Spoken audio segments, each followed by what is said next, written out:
Hello and welcome to another edition of Inside Lowell. Thank you so much for joining Tea Time. This Inside Lowell podcast is brought to you from WellPoint Studios. WellPoint, the only healthcare plan offering healthcare benefits to Massachusetts GIC members. At WellPoint, your whole health is their whole point. I'm so excited to bring some of my dear friends in today to talk about an event that is coming up next week on Thursday, January 23rd. I've got my friends, Mr. Vincent Rush and Miss Vanak Tang Rush. Please introduce yourselves and say hello to the people. Hello, everyone. My name is Vincent Rush. I'm a resident of Lowell for over the past 24 years. Also work in the capacity as a land surveyor. I wear many hats, but I'll keep it brief because this is to discuss the Martin Luther King celebration. Well, you can still tell us what you do. Yeah, what else you do? Real estate. Yeah. I'm also a licensed real estate agent in the states of Massachusetts and New Hampshire. I also preach from time to time, try to make use of the voice that God gave me. Yes, the Barry White voice. Barry White preacher. I love it. But we're going to get back to that as we dive deep into this upcoming event. All right, Miss Thang. Hello, my name's Vanak, and I am an educator at the Lowell Public School, and I've been living in Lowell for 36 years now. I am, I'm involved in a lot of different organizations, and I am also currently the president of the CMAA, and I just love doing community work and giving back to the community. Love it, love it, love it. And what school? Should we give the school a shout out? Oh, yes, the Sullivan School right now, and I'm loving my new place. Yeah.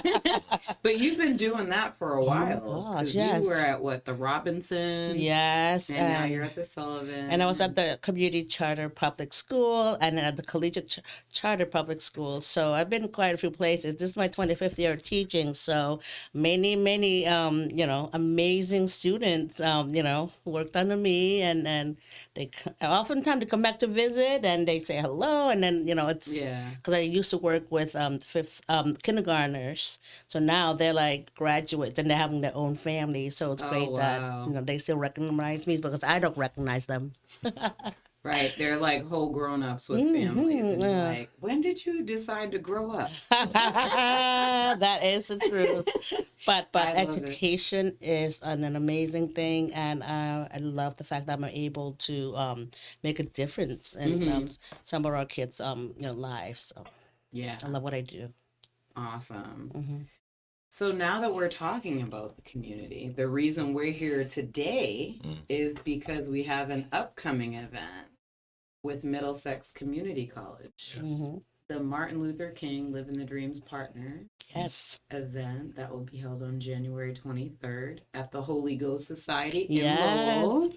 From I'm 5 to excited. 7 that we're Excited. super excited about. And obviously all of us are very ingrained in the process of getting this going. And I don't know, should I start with you, Vincent? Like, I think my first question would be, when you think of MLK, what are your thoughts? And when because you've been involved in this event prior, what comes to your mind when we come at this time of the year?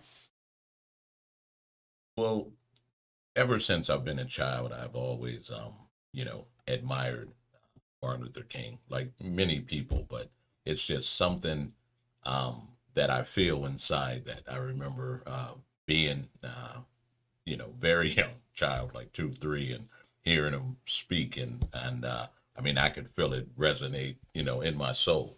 And, oftentimes when I would listen to and watch old sermons, it would literally bring me to tears, just a feeling of the love and the desire he had to help his fellow man and to reach out. Really resonates with me because with my preaching that I do from time to time, my message are always about brotherly love and about lifting each other up. I remember once I did security for his son, Martin Luther King III, because he was giving out an award in Cambridge. But the woman he gave the award to was actually from Fall River. And she received the reward because two of her sons had died to street violence. And she went at the second, son's trial, or the trial of the murderer, and asked the judge to give him leniency. And, that was a strong, powerful thing. And that's why he came, here to give the award. And I remember when I met him, it was a strong feeling. And that's why to be involved in something like this is very meaningful to me, because as I see today's society and the world when it comes to race relations and seeming as if we're sliding backwards instead of continuing to go forward, I know that I definitely need to get more involved in the community and in events like this, to do my part. Yeah. So that is a very interesting story. Oh my goodness. Yeah. It's I'll, if I can find a picture, I'll have to show it to you, because one of the things that made that picture so powerful to me is I have this book, and I think we discussed it before, Martin, Malcolm in America, and in that book there's a photo of their chance meeting, and Malcolm and Martin extend their hand to shake. And at the time, Martin III was in the room, and he was talking to some children. And I was talking to some people over here, and I was waiting for him to come out. And when he came out, and I had handed someone my camera in preparation to take the picture. And when I turned and he was coming out talking, we turned at the same time and reached out, and the picture was the exact same picture. Oh my goodness. With me being a little taller, just as Malcolm was, and him being a little shorter, just like his dad. So it was a very strong feeling, and so it was I remember that iconic photo because growing up, obviously I'm a little younger than you. That's But okay. I remember it was like people were either MLK supporters or Malcolm X. Yeah. And they were so polar opposites for so long. Right. Yeah. Just historically, Yeah. it was like militant and nonviolent. So those things were like, okay, it almost felt like you had to pick a side. Right. But at the end of the day, the message was just, especially for Dr. King, because that's who we're honoring next week. Yes. And it was nonviolence and equity for all people. Yes. Was his message all the time. Like, obviously people know that infamous I Have a Dream speech and things like that. Yeah. And it's so funny because when you fast forward today, it's like, back then he was basically like a terrorist. Yeah. But what he was trying to do, it wasn't a message of Black versus white or what have it was equality and equity for all people. Exactly. And can we all just live together? Can we, have a society where I don't have to go down here and have little and you have the most, you know what I mean? Yeah. So that's definitely something that resonated with me. And I always, when I was growing up, my Uncle Stanley, who's a bishop of the church I grew up in New England Pentecostal, I always thought he reminded me of Dr. King. Okay. Because he is the most amazing, gentle, kind, loving person, no matter who you are, no matter where you come from. Yeah. And he is just, to me, like flawless. Yeah. I'm sure he's had flaws. However, but I just remember thinking growing up, I'm like, that's what he reminded me of because of the archival photos and videos and things that I heard about Dr. King. And went from, being a pastor to a bishop, and like our whole family is just ingrained, in church. So Miss Thang, touching back on his son, Martin Luther King's son, June 3rd. I also met him when I started college at UMass Lowell a while ago. That was, I think, 1992, that he came to like a Fair No People Week event at UMass Lowell, and I got a chance to meet him, talk with him, and also took pictures with him.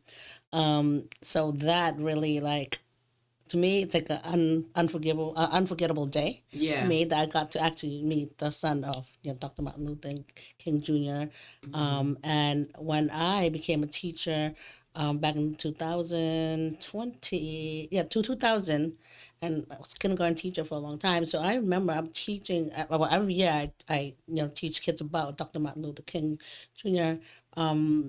That was my first step, just talking about him, what he does, and then kind of like so that our kids know exactly who he was, and then what he did for America. Right. And then students that I have now all grown up, things like that.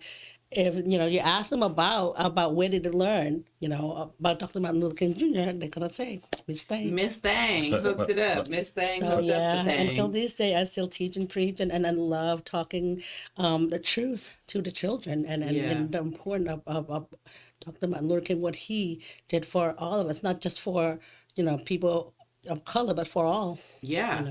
All race and ethnicities. And I think that's one of the greatest things that I admire and love about his legacy is he wasn't just like only for us. Right. It was all people. Yeah. Like, let's live together in harmony. Like, when he said one day my kids can play with your kids. Obviously, I'm paraphrasing the not most, but just knowing that was the vision. Yes. And if he was alive today, to see that is a reality now. Right. Yes. We've come a long way. We got some work to do. Yeah. I ain't gonna lie. But we definitely have come in a way where it's like, I know for me, because where's your family from? Originally, my mom is from Memphis, Tennessee, and my dad is from Virginia. So okay, yeah, same area, southern, yeah. Because my family is we're basically Carolinas. That's what they say. They don't even say North and South. They're like Carolinas. But to hear some of the stories about the things that they witnessed, because I wish I could have been alive to see him speak, because for sure. He was. Oh my goodness. Like, I can't even put into words how I feel. I actually, before this, was listening to him read his letter from Birmingham jail. Okay. Yeah. And then I also listened to another message that he had that was like, what is your blueprint for your future? Yeah, I've heard that recently too. Like 2 days ago. And I was like, oh my goodness, this is so great. Because it applies to all people. Right. And that's what I loved about learning about Dr. King is he was about people. He didn't care where you came from, what you look like, all that. And I find myself like I get in that rabbit hole. Do you ever get in the rabbit hole where you might be on YouTube and you watch a video and it recommends another one, then you watch another one, or you recommended you might also like this, and then I'm like, oh, will I? And then you check it out. But I love learning. That's one thing I will say. I love learning. I love learning about people. I love learning about culture. I love learning about history as well.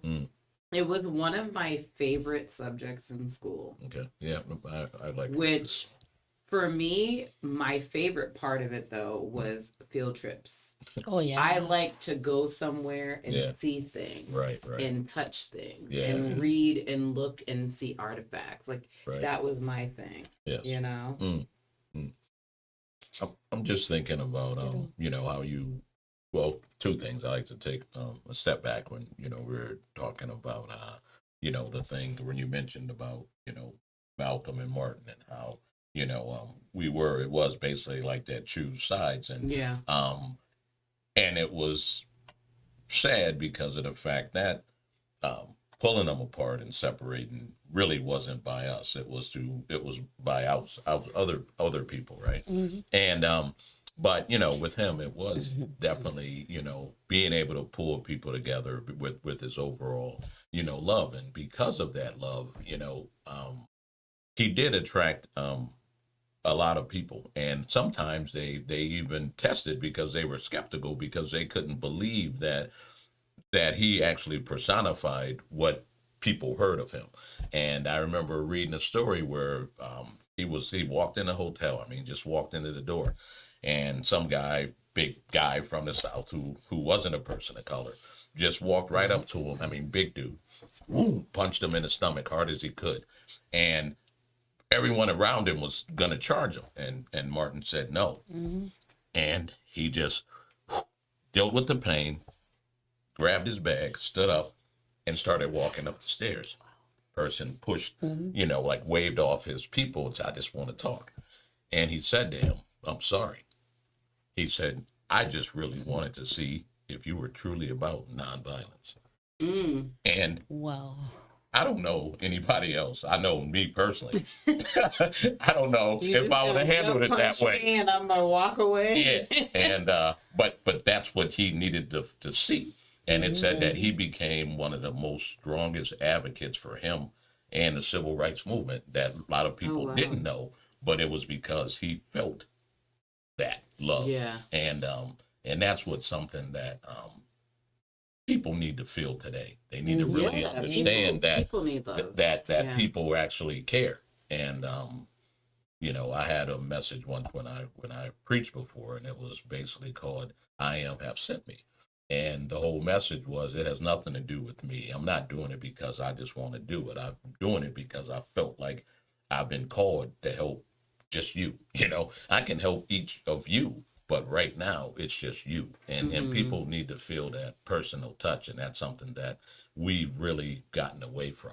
And and hopefully, with events like this, that people will come, and hopefully they'll feel the power of love, as well as other emotions that hopefully will cause them to want to get back involved, and not allow us to be separated, but together. Right, exactly. And you know what's funny? This is a perfect segue. You should be sitting in my seat. The segue is because that is what the theme is this year for MLK Day, is the power of unity. Excellent. And I feel like that is such a great message, because that is exactly what Dr. King stood for. Yes. Was unity. Yes. Not separation. Right.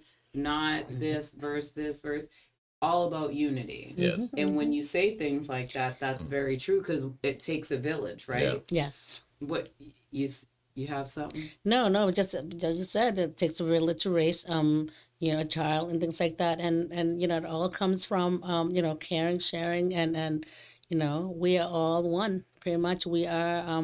So we need to treat each other with respect, with like love. Like he said, the power of love. The power of love is very strong. So Yeah. right on point. Yeah, I definitely agree with that. So let's chat about what we're going to be doing. All right. We got a lot going on next week. We do, yeah. So unfortunately, we don't have our MCC people here today, but we're going to do our best Right. to fill in the blanks. Thank you for your patience, viewers. So we have the Martin Luther King Living the Dreams Partners, and they do a scholarship first, which happened, I want to say, at least 2 to 3 months ago. So we celebrate the recipient, and then also we're celebrating leaders in our community that are doing the work. And it may or may not have anything to do with their position that they have, but really just who's making a difference, who's putting boots to the ground, who is going out there and taking their time to help others. So we have those awards that we'll get into later, so we can have people nominate people, because that's what it's all about, nominations and recognizing each other. Yeah. So that event for the MLK Living the Dream is going to be on Thursday, January 23rd from 5 p.m. to 7 p.m. at the Holy Ghost Society in Lowell.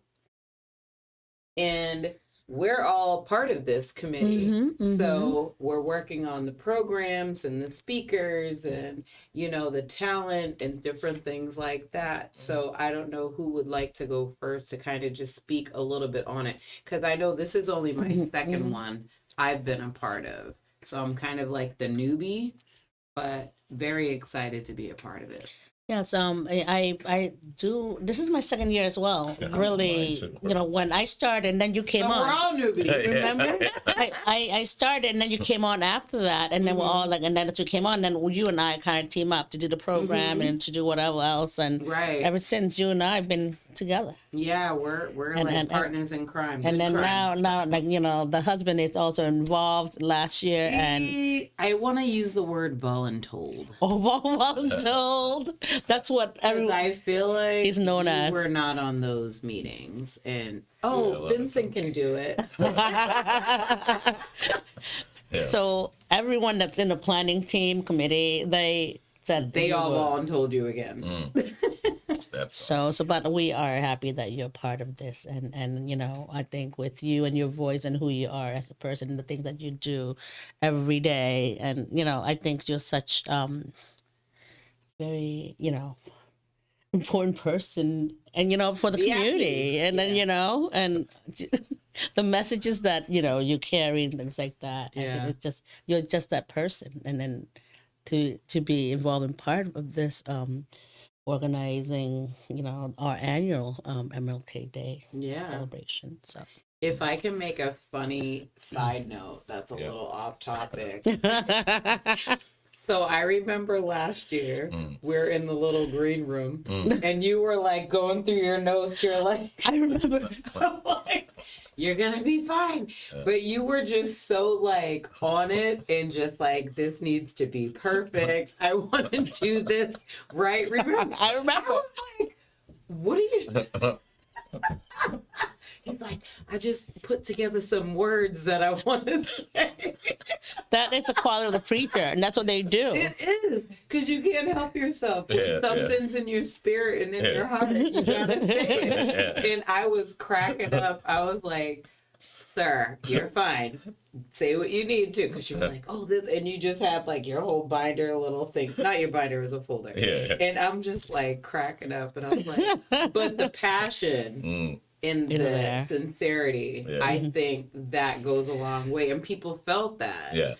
So that's why this year you're our keynote speaker. Yes, you're our speaker. It's exciting. And I know you have a word. And you'll be fine. I know you have a word, because I feel like everything happens for a reason. And what do they say? God don't make no mistakes. Right. That's what we grew up hearing in church. Because the way that everyone received you last year and what you were able to add to the program, and now with you being someone who's actually going to be preparing something, I feel like people are going to love it. And I'm pretty sure 100% you're going to give some great insight, just on, just like the wellness check of people and community and things like that. Because that's what this event's about, because Middlesex, I don't even know how many years they've been doing this, but it's been some time. And then you have different partnerships with organizations throughout the city, and then individual donors and sponsors and things like that, and just people who show up and want to just be there and support. So that is very much appreciated. What were you about to say? No, I was just thinking about, like, when you were mentioning this been going on for a long time, and then I remember Miss Laura Smith and her family. They're like the key players in this. And then I remember the first few that they had, and I went to it. I remember I was like,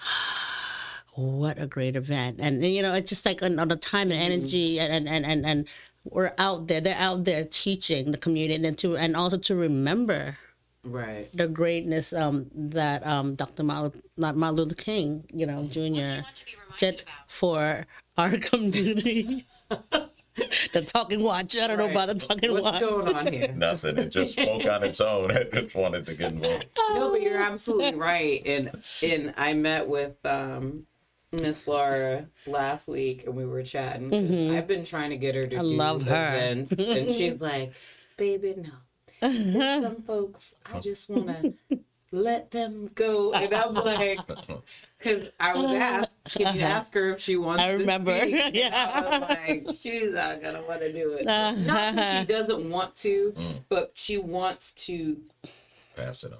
In my mind, and what my understanding is with her is like, I've already paved the way, so y'all walk in this now. You know what I mean? Yeah. So I love that about her because she's so humble and so gracious to be like, I appreciate you asking me. I love it. But somebody else is ready. Someone can do it. So that is like, I was like, all right.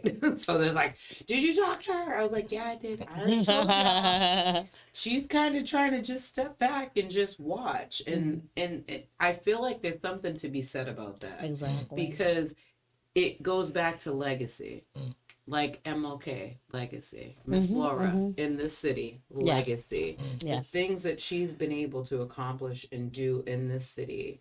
And even some things, because her and I actually had lunch last week, and the conversation I had with her, I was like, No, she it is. was like, She's mind-blowing. mind-blowing. Yes, she is. and I love it because that is exactly what, when you talk about living the dream, she's been living the dream. And now she's pushing that in some of our other elders in our community. That's what they're pushing, regardless. Like, because you with CMA, it's like you have elders that I'm sure you guys are helping and now taking over, so they don't have to. Ooh, I'm throwing my pen across the table. They don't have to do as much as they once did because it's like that's what it's all about, teaching and lessons, and you learn it and you push it forward, right? Would you agree? Yes. On that? Because I feel like that's so important, because it's almost like they say history is doomed to repeat itself if you don't educate yourself and learn from it. And I feel like, especially in these times we're in right now, there's so much going on and so much noise, and growing up pre-internet, social media, iPhone, smartphone, whatever you want to call it, we didn't have access to noise. It was just experiences in life. And now you could just Google enough to be ridiculously uninformed. Or you could just hear sound bites of things. But I feel like for me, one of my thoughts, and I'd actually like to, before I share my thought, if Dr. King were alive today, what would be something that you believe he would think about the society that we're in right now? I know that's kind of a deep question. However, I feel like it's easily like palpable to answer. I don't know. Is that wrong? Okay. Well, maybe. Probably. He'll give his best. Right. No, but this is for both of you, not just him. Just so you know. Thought she was off the hook. But No, you're not. Fine. But no, it's like I really feel that he would be displeased with society and the way the world is, because we have definitely taken steps back, as I mentioned earlier. Again, I won't get deep into it, but I've just noticed and recognized as, a person who enjoys history and also being like a people watcher and studier of people, that a lot of things that he set out, a lot of things that other African-American people and leaders who have tried to put in place to help people of color, it seems like there's been a slowly turning back of the page. And this is something that I think has been going on for a long time. And we're at a point now where there's so many people misinformed of what actually happened, what the whole civil rights movement was about. And even when it came to affirmative action and all that, people are so confused. They were confused You're then. using a lot of trigger words right Yeah, well, that's okay. I'm not trying to do that, but I know, one thing that I heard this message once with Martin Luther King, and it wasn't, I have a dream. It wasn't, just the one to the, the mountaintop. It's like, it was just a message, like a sermon he did. And he said to the people in the audience, he said, I don't know what you guys came to hear. He goes, but this is not going to be a keep your blood pressure down sermon. And sometimes, people have to hear what they need to hear to help them react and respond in a positive way. And that's something that I think that he's done very well, because even a lot of the speeches that people we only hear those sound bites and different things, but if you go through context, and hear all of it, you'll understand that he was being pretty bold in a lot of things that he did. So I don't mean to be throwing out any trigger words, as you say, but at the same time, I'm being sarcastic. Yeah, I know. but they don't trigger me, because I feel like what you said, like with understanding on what things are, because I feel like sometimes things are more triggering if you don't understand what they are. And especially where we have so much just pushed in our face, whether it's on social media or the news or what have you, and it loses the value of what it truly was. Right. Because certain things, because like I could say trigger words right now. Affirmative action, which is what you said. DEIB. Those are trigger words, but it's not about like, oh, let's push someone else out so someone else can get in. It's really just about equity. You know what I mean? And people having a chance, because you could be way more qualified than me, but if we have different skin tones, you may get the job over me. But people think that it's like, all right, no, you just get it because we got to check boxes off and get a number of people and things like that. And I think that that's like one of the biggest things I can say for myself that I struggle with, because I was part of affirmative action when I applied for college. I went to UMass Amherst. When I applied, that was when they started their affirmative action, and it was like, oh, we don't have enough people of color. But the craziest thing for me, it was more insulting than anything, because I was amazing. I was a high honor student. I had a 3.9 GPA, high scores on my, MCAS, like all of these things. But it was just more of put me in the school. In that. It wasn't because I didn't deserve it. It wasn't because I didn't earn it. It was more of this demographic they're trying to like integrate. And I remember my freshman year of college, there was a giant protest in front of our building for oh my goodness, why can't I think of it? But basically where you go for financial aid and all that. Registrar. And they put a microphone in my face to ask me what my thoughts were about it. And wow. I deserve to be here because I've been working hard. Like I've had 2 C's in my entire life. 2 C pluses. I'm going to put them as a C plus. One was in chemistry, terrible at that. And my first, I was in 10th grade. It was in geometry, which was not my thing. Because my son got his first C plus, and I was like, I got one too. It was almost in the same grade you got it. But it's like you work hard and stuff like that, and I feel like there's so much misinformation and inaccurate things, like you were saying, where people think it's like a handout. It's almost like, workforce welfare or educational welfare. And I'm like, that's not what it is at all. It's not. It's like, look at everybody. Because I can say for me, my name is Tanisha.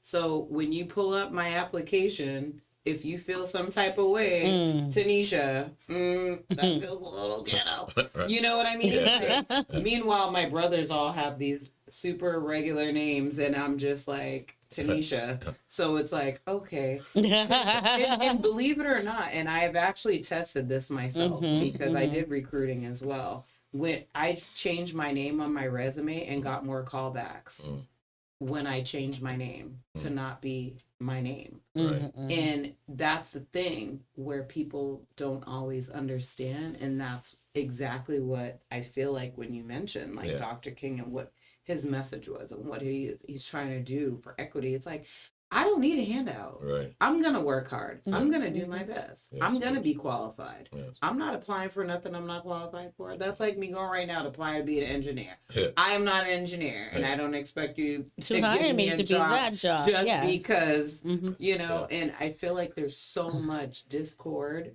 right now Yeah. and not enough love. Right. Right. And Dr. King was all about Well, love. Yeah. Yes. Love each other. I don't care what you look like, where you come from, who you are, what religion you practice. You know what I mean? Like what neighborhood you come from. It's just really more of that, and that's what I want to always spread myself personally. Yeah, for sure. And it's sad that, you know, it's a hard thing to do because you know, most of our education, you know, it's through our family and through our upbringing.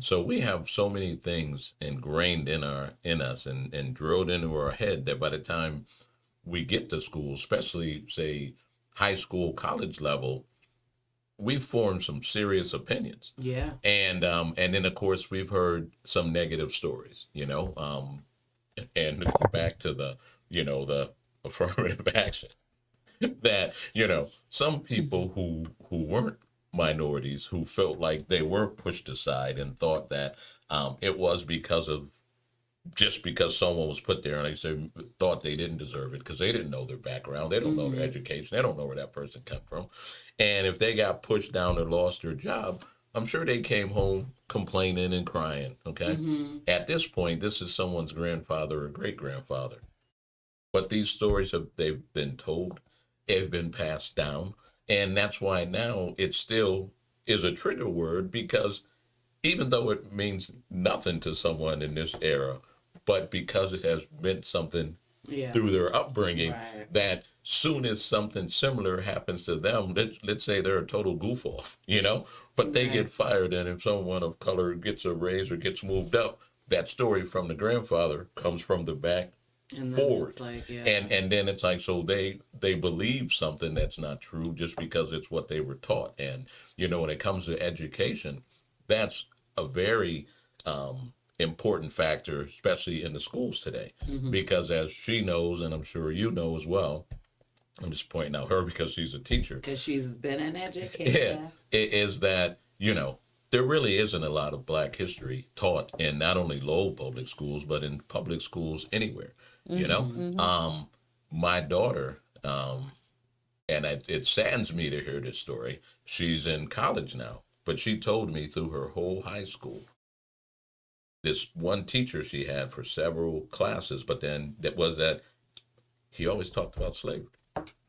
That's it. And my daughter was like, we have more history than There's that, more. right? And I'm like, yes, there is. But it's like, you know, people want to teach what they want to teach, and that's why, you know, we need more people of color as educators, as well as in many different jobs and you know, capacity, because, you know, we need to be able to represent ourselves and be able to push for, you know, our stories being told, because you know, whether I want to hear it or not, I'm going to hear about George Washington. I'm going to hear about Abraham Lincoln. I'm going to hear about everybody throughout history. So why can't I hear about me?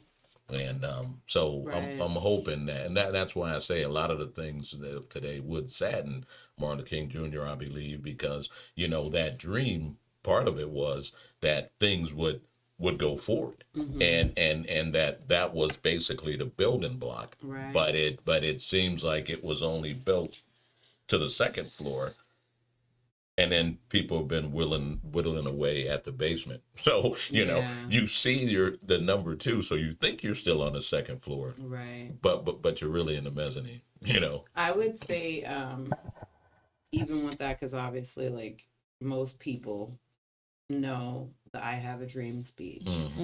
And one of my favorite lines in that particular speech was that you can look at the content of your character. Yes. Because I feel like that, for me, is more than anything. It is. you know, It is. because I would like to see myself as someone who can talk to anyone, regardless of where you come from or your financial background or situation or whatever, what country you come from. Yeah. But that for me is so big as character. You know what I mean? It is. Because that I feel like is what defines you as a person. And like, you know, when you and I first met, oh my goodness. Love it. She's made me Khmer, by the way. she's Khmer. She's Cambodian. I'm Khmer, I'm Cambodian. By association. I'm Cambodian and Black and Puerto Rican. But no, that was one of the things for me when I first heard that. I was like, because I was still young and I was like, so I'm a nerd. And I'm like, content. So I like to break things down. Right, so Great. That's how you learn, yes. And then I looked up character. And then I put it and kind of made my own thoughts of what does that exactly mean of content of your character. And a lot of it is demonstration because you can tell me the sky is blue all day, right? Or you can tell me whatever, but it's like what you show is also the same thing. And that determines like how I can relate to you because I like to be very real with people. I like to be open. I like to be loving and I love people. Like, you know, I love culture. I love food. Oh, I know. And you love dress up like love food. I love dressing up, going to these galas. But just when you think of the content of someone's character, it's more of what they show you rather than what they say. You know what I mean? And that is what I appreciate. And I know that that's what Dr. King was all about, obviously, because that's what he demonstrated. Like he's getting locked. How many times? I'm trying to think of how many times he was jailed. It was over so many 3 dozen. So many times. And it was for not because he was obviously nonviolent. It was his protest. And like you said, even his son. Gut punched. Not fighting. See ya. That's it. And those are things that I feel like are super important.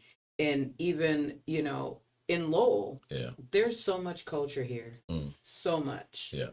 And we're about to do our 50-year. Our 50th the Cambodian genocide. Yeah, we're going to have a podcast for that. Yes, we will definitely. So that is that's what you guys have to look forward to. I know we're segueing a little bit. Yeah, this is all important. But no, it's very important for community knowing and learning about the. You know, we share the different experiences in our community and the Cambodian community. You know. We have our 50th year remembrance of, you know, what happened and that unfortunate event, and we want to share with everyone. You know, not like the remembering our loved ones that passed, and at the same time, we're gonna be all talking about our resiliency as well. And just it's gonna be a whole bunch a whole list of events and shows that you guys gonna look forward to. Really excited, and she's part of it, and she is the Cambodian. I'm also on the committee. Yes, she's on the committee as well. So, but and that's gonna be great, and I can't wait to do that podcast. It's gonna be I'm very excited. And I love learning. That's one of my things too, because I feel like because you're a pastor. People perish for lack of knowledge. That's right. And how will they know unless you send a preacher? Exactly. So let's go down the event for the day. So it's going to be at the Holy Ghost Society on Thursday, January 23rd from 5 p.m. to 7 p.m. Ample parking, free event. Great. Don't forget to register. Yes. So we have enough. I'm going to get to that. Yes. Look at you. Look at you. Let me just. That's fine. Go ahead. Okay, girl. I'm just saying. Don't forget to register so we know the numbers. And also, you know, these kind of events, we always feed people. Yes. And then we want to make sure we have enough food. Yes, absolutely. So the Living the Dream Partners event to do the MLK celebration. Thursday, January 23rd from 5 to 7 at the Holy Ghost Society in Lowell. And what we would like as a call to action, obviously, as Vanak said, register, please RSVP. It's a free event. Food is going to be provided. So I'm just saying, we have some great caterers. We're using DNC Catering. So we're very excited about that as well. And then we are also obviously still looking for if you want to sponsor or just give a donation. But the biggest thing is to RSVP. We'll include the link in this podcast just so that way you know where to go. But it's www.middlesex.edu/MLK. And that's where you can go to find out more information about the event, about being a sponsor, about being a donor, different things like that. And then obviously, if you would like to attend, please RSVP. That's the most important key, just so that way we're able to order enough food, because we do not want to run out of food. And we'll have some to-go containers just in case your eyes are bigger than your stomach. But really quickly before we sign off, I'd love to go over the program. So we've got, obviously, you're going to be our speaker that day. Okay. And then recently, we now have the Lowell High School STEP team. Yay! Right, good. And we have some students that are part of the Lowell Youth Leadership Program. Shout out Lisa Ansar. Thank you, girl, for the connections. So we have a couple of students that are willing to sing. Yep. And then we're also going to have them do readings. Readings, yep, readings. We want to share readings from Letters from Birmingham Jail. Yep. And then I actually want to do the one of what is the blueprint, because I watched that and I feel like when you talk about what the theme is, it really coincides well with it. Okay. So we're going to have that, and then we're obviously going to sing, and have different performances, and community connection students will help out as well. Yes, our community connection students, and we've got our volunteers. We're working with all different organizations, which is amazing. And that's one thing I will say that I do love about this committee is like so many people from all walks of life that represent different, diasporas, but then also different sectors, because you're an educator and you're in business and do real estate, and I'm just over here pretending that I'm a podcast. You are. You're good at what you do. Hey. No, but just the different people that come together, I think it's so important because it means a lot and people appreciate that. Because everyone is, I will say for the most part, very genuine. The people that are thoroughly involved are very genuine, dedicated people in making this. Again, I need to find out how many years this has been going on. Yeah. I do not know that number because I'm like, I want to say at least 15. Yeah, at least. Yeah. I'm sure it's a lot longer than that, but I'd rather underestimate than be like, it's been 76 years. It's some random number. Do you guys have anything you'd like to share before we sign off and say see you next week for the peeps? I'll just say that, as far as the message that, that I have, it's still in preparation, because I'm one of these people that everything I hear, everything I see, it continues to shape, my message. I know I used to sometimes do a rough draft for my pastor on Wednesdays. And then on Sundays, the sermon would turn out well. But he said to me once, he goes, Vincent, how come what you say on Sunday is not what I read on Wednesday? That's not what you told me. and I told him why. And then so later on, years later, he finally said, hey, whatever you have, just put it all together. Just put it. Yeah. And we're going to finagle this. Yeah. And so, but one thing that, we say a lot, in my church when someone's going to deliver a message is, we hope that, and I hope in this instance, that not only is it a good message, but it's a message that will be good for someone, because that's more important than, I don't need any accolades. I don't need this and that. I'm just hoping that even if I reach one person and if it changes their life or makes a significant moment, then it was worth it, and that's what I'm hoping will come about, and Yeah. just leave it in God's hand. That resonates with me because I remember when I had my stints, I wasn't in church. And then the Sunday I would go, I was like, they're talking straight to me only. Only me. Yeah. But no, I completely agree with that because, we don't want to assume that everyone that's coming to these events has, an open mind. Right, They may right. just have to do it or what have you. But to come and receive something and learn because that's what it's all about. And I feel like conversations are so important. I just recently actually started watching, Trevor Noah.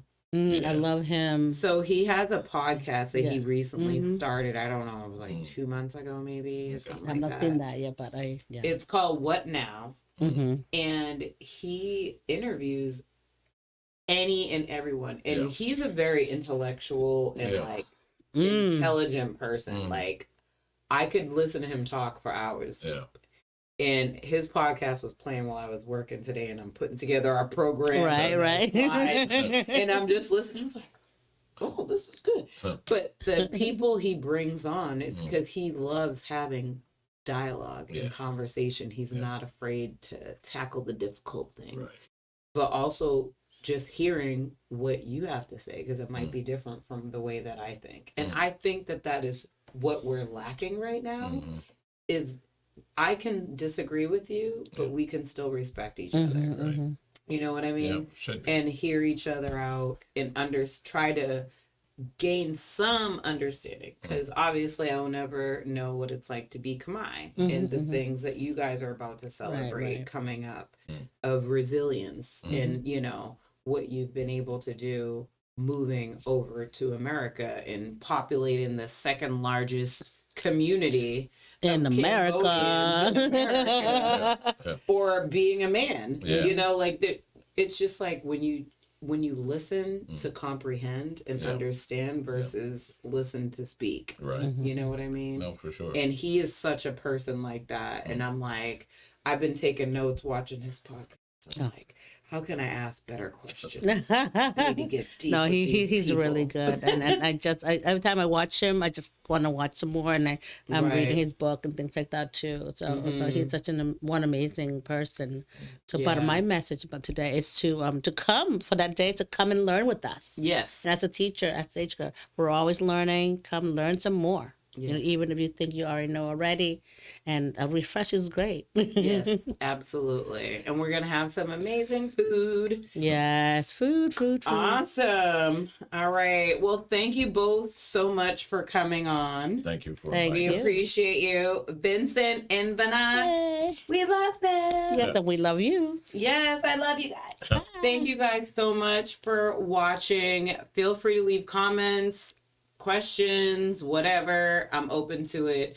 We appreciate you and hope to see you again. It's for the MLK Living the Dream Partners event and celebration on January 23rd from 5 to 7 at the Holy Ghost Society. You can go to www.middlesex.edu/MLK. Register if you want to donate or become a sponsor. We would welcome that.